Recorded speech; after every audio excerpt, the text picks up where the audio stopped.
The live TV, सच सबसे आगे। नमस्कार, मैं हूं रंजीत झा और आप देख रहे हैं the live TV. Narendra Modi की अगुवाई वाली एनडीए सरकार के शपथ ग्रहण समारोह के लिए तैयारियां जोरों पर हैं। कुछ ही घंटे के बाद शपथ ग्रहण समारोह आप सब देख पाएंगे, लेकिन उससे पहले कैबिनेट के सदस्य कौन कौन होंगे, मोदी मंत्रिमंडल में कौन कौन शामिल होगा। क्योंकि इस बार बीजेपी को बहुमत नहीं है, इस वजह से एनडीए की सरकार ढंग से बन रही है, लेकिन मोदी जी ने अपने तरीके से कैबिनेट को डिजाइन किया है। और बड़ी खबर यह सामने आ रही है कि नरेंद्र मोदी ने इस बार शायद अमित शाह को आउट कर दिया है, उन्हें कैबिनेट सदस्य नहीं बनाया जाएगा, ऐसी चर्चा चलने लगी है। इसके पीछे की जो वजह बताई जा रही है, दो कारण है। एक तो जो फोन कॉल जा रहा है वो पीएमओ से जा रहा है, और पीएमओ में जो तैयार की गई लिस्ट है उसे हिसाब से सहयोगी दलों को और बीजेपी के नेताओं को बारी बारी से फोन आ रहे हैं। ये लोग पहुंच रहे हैं, कार्यक्रम में हिस्सा भी लेंगे और शपथ ग्रहण के दौरान शपथ भी ले लेंगे, क्योंकि मंत्री बनना है। अमित शाह को फोन नहीं गया है।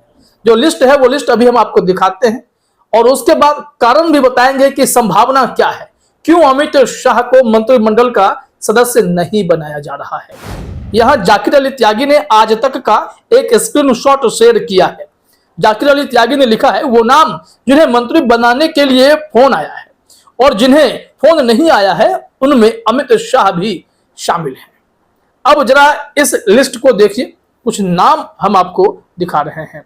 राजनाथ सिंह का नाम है, नितिन गडकरी का नाम है, ज्योतिरादित्य सिंधिया का नाम है, पीयूष गोयल है, रक्षा खड़से का नाम है, जितेंद्र सिंह है, राव इंद्रजीत सिंह है, मनोहर लाल खट्टर का भी नाम है, हरियाणा के पूर्व मुख्यमंत्री, मनसुख मांडविया का नाम है, अश्विनी वैष्णव का नाम है, शांतनु ठाकुर का भी नाम है, प्रताप राव जाधव का नाम है, रामनाथ ठाकुर ये जेडीयू से हैं, इनका नाम है, ललन सिंह का नाम जेडीयू से है। दो नाम जेडीयू का यहाँ दिख रहा है, मोहन नायडू और पी चंद्रशेखर पेमा सानी, ये दोनों टीडीपी के हैं, दो नाम इनका है। एक चिराग पासवान का नाम, जीतन राम मांझी हम पार्टी से, जयंत चौधरी आरएलडी से, अनुप्रिया पटेल अपना दल से, एचडी कुमारस्वामी जेडीएस से। मतलब देखा जाए तो जो बहुत कम मात्रा में सीट जीत कर आए हैं या उन्हें उतनी ही सीटों पर लड़ने का मौका मिला होगा, ये सब एक एक हिस्सेदारी अपनी ले रहे हैं। लेकिन यहां बीजेपी की संख्या अधिक है और 16 सीट जीतने वाली टीडीपी को मात्र 2 सीटें मिल रही हैं। कहा जा रहा है कि एक कैबिनेट और एक राज्य कैबिनेट मिलेगा।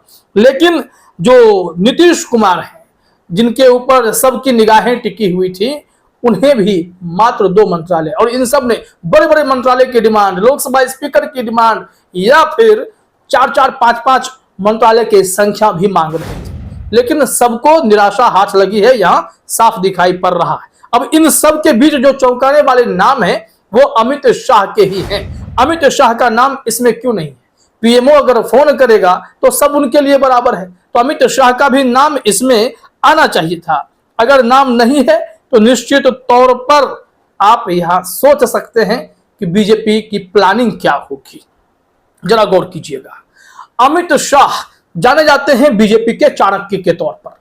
मंत्रालय संभालने के बाद वो इस वक्त कमजोर पड़ चुकी भारतीय जनता पार्टी की नैया पार कैसे लगाएंगे? नरेंद्र मोदी के नेतृत्व को मजबूत करने के लिए वो फिर साम दाम दंड भेद की सियासत कैसे कर पाएंगे? जेपी नड्डा के नेतृत्व में बीजेपी ने इस बार का परफॉर्मेंस अपना बिगाड़ लिया है और ऐसे में जेपी नड्डा को लेकर खूब आलोचना भी हुई। उन्होंने संघ को अलग थलग करने की कोशिश की कि हम लोग बिना संघ के इतने मजबूत हो चुके हैं कि आरएसएस की कोई जरूरत हमें है ही नहीं। और ऐसी टिप्पणी भी शायद यूपी में मोदी जी को और पूरी भारतीय जनता पार्टी को भारी पड़ गई। लेकिन अब जब यह चर्चा हो रही है कि अमित शाह को कैबिनेट से आउट किया जा रहा है, उन्हें कैबिनेट में जगह नहीं दी जा रही है, तो इसके पीछे की वजह यह है कि कहीं संगठन की बड़ी जिम्मेदारी फिर से बीजेपी राष्ट्रीय अध्यक्ष की जिम्मेदारी अमित शाह के हाथों तो नहीं जा रही है? क्या अमित शाह फिर से कोई प्रण लेने वाले हैं कि हम बीजेपी की संख्या बहुमत तक पहुंचा कर रहेंगे? और वैसे भी बीजेपी जोड़ तोड़ के गुणागणित के लिए जानी जाती रही है। बिहार में हमेशा यह चर्चा है कि जिस दिन बीजेपी चाह लेगी, जिस दिन अमित शाह, नरेंद्र मोदी चाह लेंगे, नीतीश कुमार के सांसदों को अपने पाले में कर सकते हैं। और दबी जुबान में चर्चा यह भी है कि नीतीश कुमार वित्त मंत्रालय भी, ईडी के नेतृत्व वाले मंत्रालय भी इसलिए चाह रहे थे, या फिर टीडीपी वाले ईडी नेतृत्व वाला मंत्रालय इसलिए चाह रहे थे कि इन लोगों के ऊपर जो जांच एजेंसियां, खास करके फाइनेंशियल जांच एजेंसियां, ईडी हो, इनकम टैक्स हो, इनका शिकंजा कसा जा रहा है। बिहार में नीतीश कुमार के पार्टी से जुड़े कई ऐसे लोग जो पार्टी को फंड करते रहते हैं, सूत्रों का कहना है, स्थानीय पत्रकारों का भी कहना होता है, जैसे कारू सिंह है, गब्बू सिंह है, इन लोगों पर अभी जांच की रडार काफी तेज है। अब इन सब की फाइलें किस तरीके से अजित पवार की तरह क्लियर होंगी, प्रफुल्ल पटेल की तरह क्लियर होंगी, हेमंत बिस्वा शर्मा की तरह क्लियर होंगी, इसको लेकर जुगत लगाई जा रही है। ऐसे में अगर वित्त मंत्रालय या वित्त राज्य मंत्रालय भी इन लोगों के हाथों आ जाता तो निश्चित तौर पर इन्हें बड़ी राहत मिल जाती। लेकिन यहां नरेंद्र मोदी ने डिसाइड किया है कि इस वक्त जो सीसीएस से जुड़े विभाग हैं, यानी कि सेंट्रल सिक्योरिटी जो पूरी जो केंद्रीय कैबिनेट की है, टॉप लीडर्स, टॉप जो मिनिस्ट्रीज हैं, उसमें वित्त हो गया, गृह हो गया, रक्षा हो गया, विदेश हो गया, ये 4 मंत्रालय वो किसी को नहीं देंगे। इसके अलावा जिनको जो चाहिए लीजिए, नागरिक उड्डयन लीजिए, ग्रामीण मंत्रालय लीजिए, खाद्य ग्रामोद्योग लीजिए, कपड़ा मंत्रालय लीजिए, टेक्सटाइल का जो भी लेना है आपको, इस्पात मंत्रालय ले लीजिए, सब मिलेगा, जहाजरानी भी मिल जाएगा।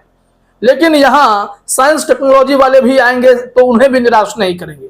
लेकिन टॉप मिनिस्ट्रीज में किसी की दखलंदाजी नहीं चलने देगी बीजेपी ने तय कर लिया है। अब इस नाम ने सबको चौंकाया है, तो निश्चित तौर पर अमित शाह को लेकर कोई स्पष्ट जानकारी अभी भी आई नहीं।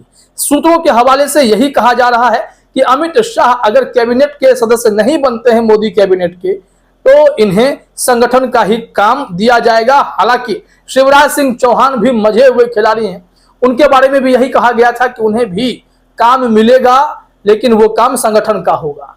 अब मंत्रालय की जिम्मेदारी उन्हें मिल सकती है, इसकी गुंजाइश अब बढ़ गई है, क्योंकि उन्हें फोन गया है, वो इसी फोन पर उस कार्यक्रम में शामिल होने भी गए हैं।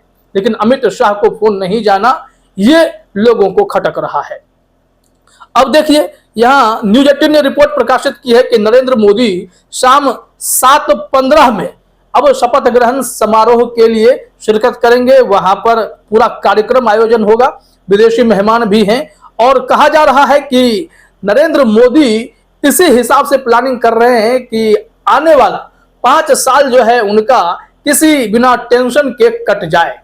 लेकिन ऐसा होता अब शायद दिखाई नहीं पड़ रहा है, क्योंकि नीतीश कुमार हो या चंद्रबाबू नायडू हो, ये कब तक शांत बैठेंगे इसकी कोई गारंटी नहीं है, क्योंकि इन्हें मंत्रालय की संख्या मन मुताबिक नहीं मिली है।